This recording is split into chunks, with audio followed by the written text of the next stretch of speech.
കർത്താവിൻ്റെ അതിപരിശുദ്ധമായ നാമം വാഴ്ത്തപ്പെടട്ടെ. പ്രിയമുള്ളവർ, ഇന്ന് ഒരു നല്ല പ്രഭാതം കൂടെ കർത്താവ് നമുക്ക് തന്നല്ലോ. ഈ നല്ല രാവിലെ നമുക്ക് ഒരുമിച്ച് ഒരു വേദഭാഗം നമുക്ക് ധ്യാനിക്കാം. വിശുദ്ധ യോഹന്നാൻ എഴുതിയ സുവിശേഷം 10-ാം അധ്യായം അതിൻ്റെ 27-ാമത്തെ തിരുവചനം. അവിടെ നമ്മൾ ഇങ്ങനെയാണ് വായിക്കുന്നത്: എൻ്റെ ആടുകൾ എൻ്റെ ശബ്ദം കേൾക്കുന്നു, ഞാൻ അവയെ അറിയുകയും അവ എന്നെ അനുഗമിക്കുകയും ചെയ്യുന്നു. പ്രിയമുള്ളവരെ, ഇവിടെ യേശു കർത്താവ് പറയുകയാണ്, ഈ യേശുവിൻ്റെ ആടുകൾ, യേശു കർത്താവിൻ്റെ മക്കൾ, ദൈവമക്കളെ കുറിച്ച് കർത്താവ് പറയുന്നത് ഇങ്ങനെയാണ്: എൻ്റെ ആടുകൾ എൻ്റെ ശബ്ദം കേൾക്കുന്നു. പ്രിയമുള്ളവർ, നമുക്ക് കർത്താവിൻ്റെ ശബ്ദം തിരിച്ചറിയാമോ? നമ്മൾ കർത്താവിൻ്റെ ശബ്ദം കേൾക്കാറുണ്ടോ? ഇന്ന് കർത്താവിൻ്റെ ശബ്ദം നമ്മൾ കേൾക്കുന്നുണ്ടോ? നമ്മൾ അവസാനമായി എന്നാണ് ഈ ഇടയൻ്റെ ശബ്ദം കേട്ടത്? പ്രിയമുള്ളവരെ, ആ കർത്താവിൻ്റെ ശബ്ദം എല്ലാ ദിവസവും കേൾക്കാൻ കർത്താവ് നമ്മളെ സഹായിക്കട്ടെ.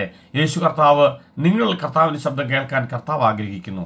ആ കർത്താവിൻ്റെ ശബ്ദം കേട്ട്, ആ നല്ല ഇടയൻ്റെ ശബ്ദം കേട്ട്, ആ കർത്താവിൻ്റെ പുറകെ, ആ കർത്താവിനെ അനുഗമിക്കാൻ കർത്താവ് നമ്മളെക്കുറിച്ചൊക്കെ കർത്താവ് ആഗ്രഹിക്കുന്നു. പ്രിയമുള്ളവരെ, അതുകൊണ്ട് ആ ശബ്ദത്തിന് വേണ്ടി നമ്മുടെ കാതുകളെ കൂർപ്പിക്കാം, നമ്മളതിനു വേണ്ടി ഏകാഗ്രതയോടെ ഇരിക്കാം. കർത്താവ് നിങ്ങളോട് സംസാരിക്കും. പ്രിയമുള്ളവരെ, അവിടെ കർത്താവ് പറഞ്ഞത് ഇങ്ങനെയാണ്: ഞാൻ അവയെ അറിയുന്നു. നമുക്ക് ഒത്തിരി നേതാക്കന്മാരെ പരിചയമുണ്ട്. പരിചയമുള്ള പല നേതാക്കന്മാർക്കും നമ്മളെ അറിയത്തേയില്ല, നമ്മളെ അവർക്ക് പരിചയമില്ല, നമ്മളെ അവർ കണ്ടിട്ടില്ല. ചിലപ്പോൾ ഈ കഴിഞ്ഞ ദിവസങ്ങളിലൊക്കെ ഇലക്ഷനൊക്കെ ആയിരുന്നല്ലോ, ഇലക്ഷൻ സമയത്തൊക്കെ അവർ ചിലപ്പോൾ കൈ കാണിച്ച് കാണും, ചിരിച്ച് കാണിച്ച് കാണും. നിങ്ങൾ ആരാന്നറിഞ്ഞിട്ടല്ല, നിങ്ങളോട് പരിചയം ഉണ്ടായിട്ടുമല്ല.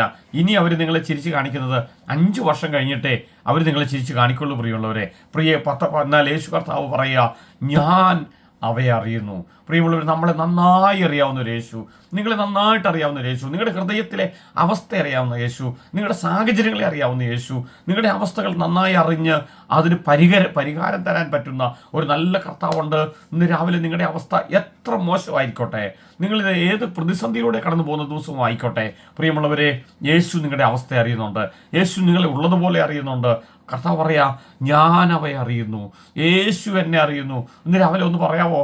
യേശു എന്നെ അറിയുന്നു, നമ്മളെ കർത്താവ് അറിയുന്നു. പ്രിയമുള്ളവരെ, യേശു നിങ്ങളെ നന്നായി അറിയുന്നുണ്ട്. നിങ്ങളുടെ പേരറിയാം, നിങ്ങളുടെ നാടറിയാം, നിങ്ങൾ എന്താണായിരിക്കുന്നതെന്നറിയാം, നിങ്ങൾ എങ്ങനെ ആകുമെന്ന് കർത്താവിനറിയാം. അതുകൊണ്ട് പ്രിയമുള്ളവരെ, യേശു കർത്താവ് നിങ്ങളെ നന്നായി അറിയുന്നു. ഇവിടെ പറയുകയാണ്, അറിയുകയും അവ എന്നെ അനുഗമിക്കുകയും ചെയ്യുന്നു. നമുക്ക് ആ യേശുവിനെ അനുഗമിക്കാം. ഇന്ന് പകലും നമുക്ക് യേശുവിനെ അനുഗമിക്കാം, യേശുവിൻ്റെ ശബ്ദം കേൾക്കാം. യേശുവിൻ്റെ ശബ്ദം കേട്ട് യേശുവിൻ്റെ പുറകെ ജീവിക്കാൻ കർത്താവ് നമ്മളെല്ലാം സഹായിക്കട്ടെ. നമ്മൾ കണ്ണുകൾ അടയ്ക്കാം, ഒരു വാക്ക് പ്രാർത്ഥിക്കാം. പ്രിയ പിതാവേ, ഇന്ന് ഞങ്ങൾ ഒരുമിച്ച് ഈ രാവിലെ കർത്താവിൻ്റെ മുഖത്തേക്ക് നോക്കുന്നു. കർത്താവെ, ഞങ്ങളെ നന്നായി അറിയുന്ന കർത്താവെ, അങ്ങയുടെ ശബ്ദം കേട്ട് അങ്ങയെ അനുഗമിക്കാൻ ഇന്ന് പകലും കർത്താവ് ഞങ്ങളെ സഹായിക്കണം. ഞങ്ങളുടെ ഇന്നത്തെ ജീവിതം ഏറ്റവും അനുഗ്രഹിക്കപ്പെട്ടതായി തീരട്ടെ, കർത്താവിനെ അനുഗമിക്കുന്നതായി തീരട്ടെ. യേശുവിൻ്റെ എല്ലാ അനുഗ്രഹങ്ങളും അനുഭവിക്കാൻ, കർത്താവിനെ പിൻപറ്റാൻ കർത്താവ് ഞങ്ങളെ ഇന്ന് സഹായിക്കണമെന്ന് പ്രാർത്ഥിക്കുന്നു. കർത്താവ് അങ്ങനെ ചെയ്യുന്നതുകൊണ്ട് ഞങ്ങൾ നന്ദി പറയുന്നു. യേശുവിൻ്റെ നാമത്തിൽ തന്നെ ആമേൻ. പ്രിയമുള്ളവരെ, നമുക്ക് ആ യേശുവിനെ നന്നായി അനുഗമിക്കാം, കർത്താവിൻ്റെ കൂടെ ജീവിക്കാം. ആ അത്ഭുതകരമായ അനുഗ്രഹിക്കപ്പെട്ടൊരു ദിവസമായി ഇന്നത്തെ ദിവസം കർത്താവ് മാറ്റട്ടെ.